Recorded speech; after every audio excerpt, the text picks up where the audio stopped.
अस्सलाम वालेकुम मेरे यूट्यूब फैमिली, कैसे हो आप सब। आई होप सब अच्छे होंगे। तो फ्रेंड्स, आज मैं लेकर आई हूँ इफ्तार स्पेशल आलू पफ पैटीज की रेसिपी, जो कि बहुत ही क्रिस्पी और डिलीशियस होने वाला है। तो बने रहिएगा लास्ट तक मेरे साथ और रेसिपी को फुल वॉच कीजिएगा। तो चलिए इस रेसिपी को बनाना स्टार्ट करते हैं। तो आलू पफ पैटीज बनाने के लिए यहाँ पे देखिए मैंने 1.5 कप मैदा ले लिया है। क्वांटिटी आप अपने अनुसार कम या ज़्यादा कर सकते हैं। अगर आपको ज़्यादा नाश्ता बनाना हो तो इसकी क्वांटिटी आप ज़्यादा कर सकते हैं। टेस्ट के अकॉर्डिंग हम इसमें नमक डालेंगे।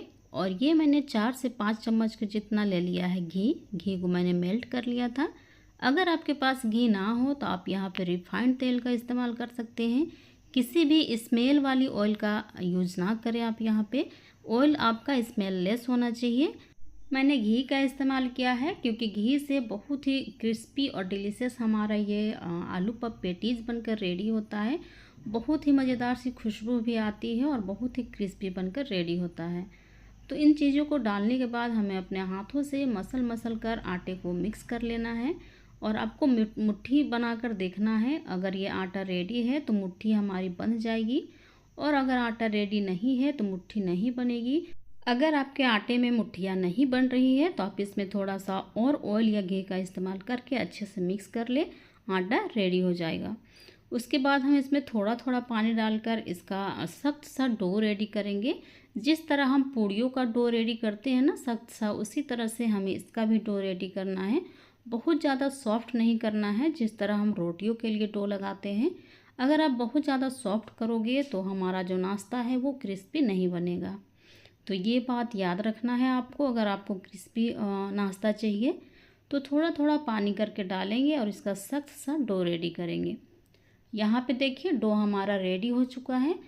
अगर आप बॉल में आटा गूंदने में कंफर्टेबल नहीं है तो आप काउंटर टॉप पे भी आटा लगा सकते हैं। और ये देखिए बहुत इजीली हमारा जो फिंगर है वो आटे के अंदर नहीं जाना चाहिए, थोड़ा सख्त होना चाहिए।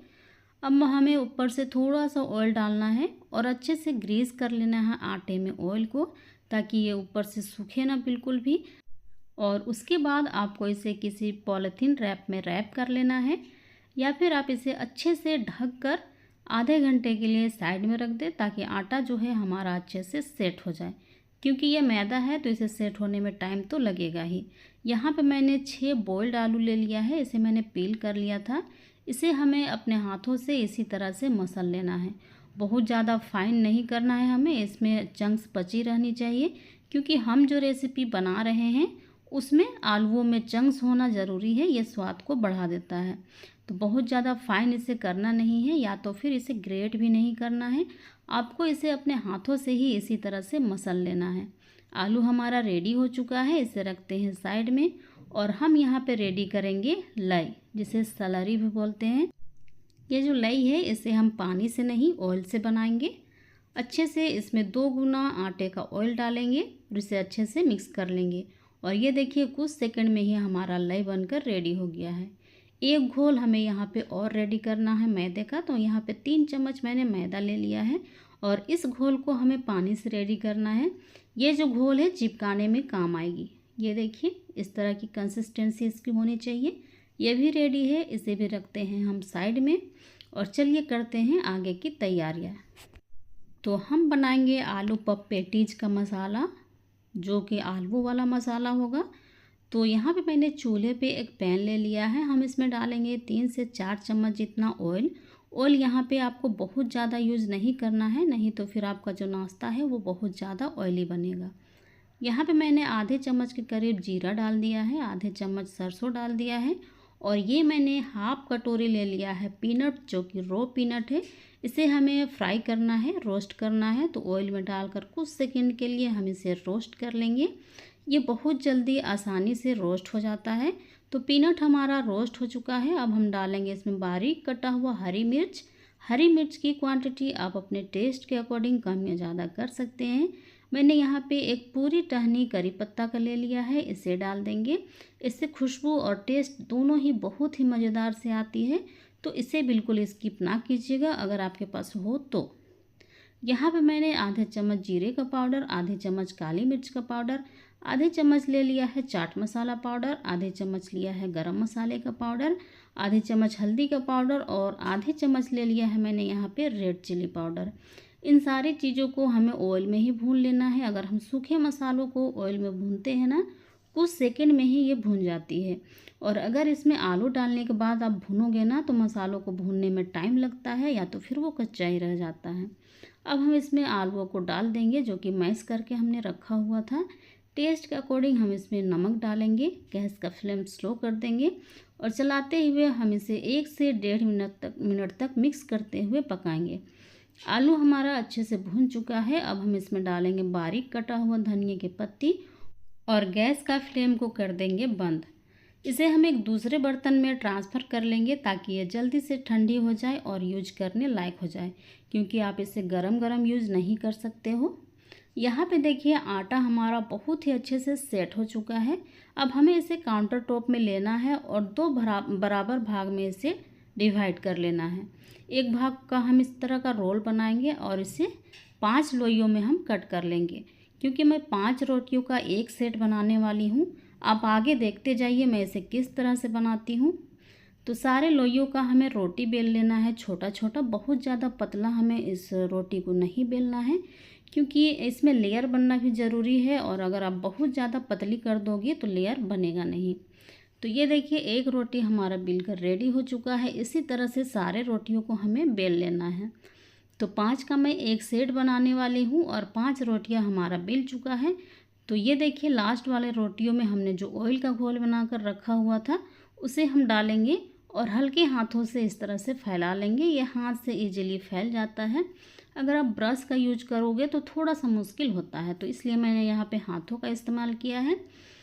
इस घोल को लगाने के बाद हमें एक रोटी के ऊपर दूसरे रोटी को इस तरह से रख देना है। ये देखिए फिर से हम सेम प्रोसेस करेंगे। फिर से हम ऑयल वाला लई को लगा देंगे और ऊपर से फिर से एक रोटी डाल देंगे। इसी तरह से हम 5 रोटियों का एक सेट बनाएंगे। ऊपर वाले रोटी में हमें इस घोल को नहीं लगाना है। अब जाहिर से बात है, क्योंकि मैंने यहाँ पे 5 रोटियों का सेट बनाया है तो ये बहुत ज़्यादा मोटी हो गई है।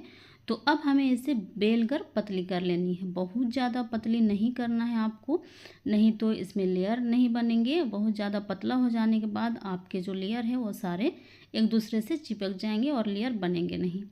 तो अब हमें इसे स्क्वायर शेप देना है। तो चारों तरफ से हमें इस तरह से कट करके निकाल लेना है। ये देखिए, और ये जो हम कट करके निकाल रहे हैं ना, इसका साइड वाला पार्ट्स को इसे हमें फेंकना नहीं है।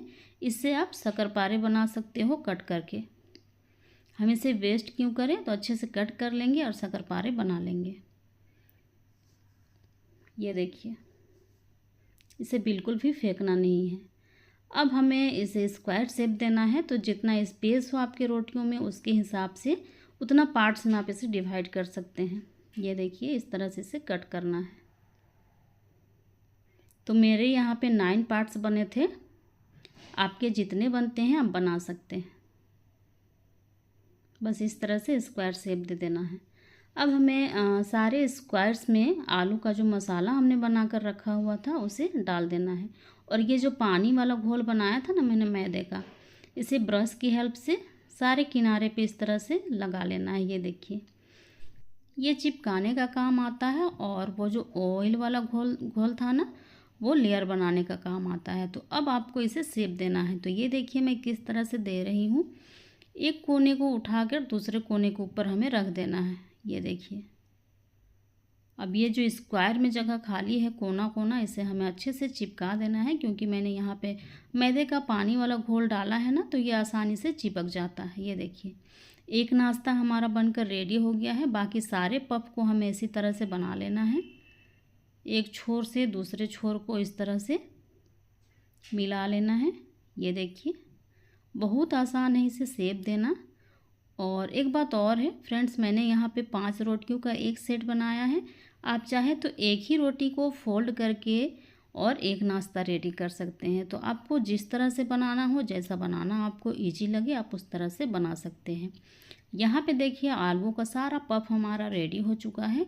तो चलिए चलते हैं चूल्हे की तरफ इसे फ्राई करने। तो फ्राई करने के लिए मैंने यहाँ पर ऑयल को फुल्ली हीट कर लिया था।